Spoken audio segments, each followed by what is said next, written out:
এই গরমে মানুষ বাঁচি না, আবার কি মাটন নিয়ে এসছে। এখন মাটন করতে হবে। আজকে রান্নাটা করে দিই, তারপর আমি ওর দেখাচ্ছি মজা।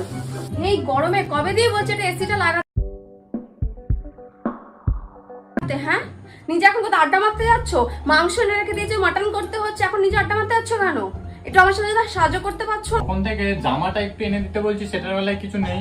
আবার এসি গরমের মধ্যে কি আর বলবো, ফ্যানের হাওয়াতেই পুরো একদম কুল কুল চিল চিল হয়ে যাবে। চিল আমার মতো চিল থাকো, চিল।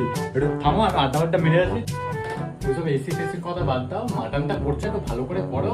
এসি তো দুজন মিলে বসে খাবো, ব্যাস। এসির দরকার নেই। 2-3টে ফ্যান, আমি টেবিল ফ্যান আনছি। ওই স্বপ্নের দোকান থেকে 10 টাকা ভাড়া করে একটা টেবিল ফ্যান আনছি।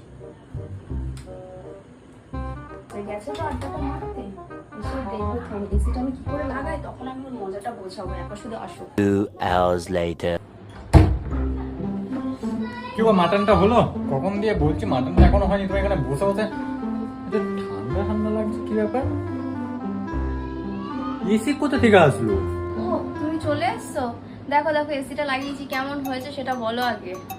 তুমি আগে বলো যে কি করে তুমি এসিটা নিলে। আমি তো জাস্ট আমি সকালবেলা গেলাম আর এই বিকেলবেলা এলাম, এইটুকু টাইমের মধ্যে তোমার এসি লাগানো হয়ে গেল। আর প্রথম কথা হচ্ছে, টাকাটা পেলে কোথায় তুমি? আরে বাবা, তুমিও তো চিন্তা করছো না? তোমার বইয়ের ক্যালমা আছে না, মাত্র 1000 টাকা দিয়ে ডাউন পেমেন্ট দিয়ে এসিটা লাগিয়েছি। আরে 1000 টাকা ডাউন পেমেন্ট, বাকিটা ইএমআই। অত চিন্তা করছো কেন তুমি?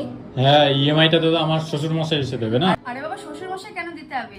গরম মাত্র 3 মাস, ঠিক আছে? আর ইএমআই 3 মাসে না দিতে পারি, তারপর তো এসি তো খুলে নিয়ে চলে যাবে। আর 3 মাস পরেই বৃষ্টি পড়ে যাবে। তুমি তো চিন্তা করছো না?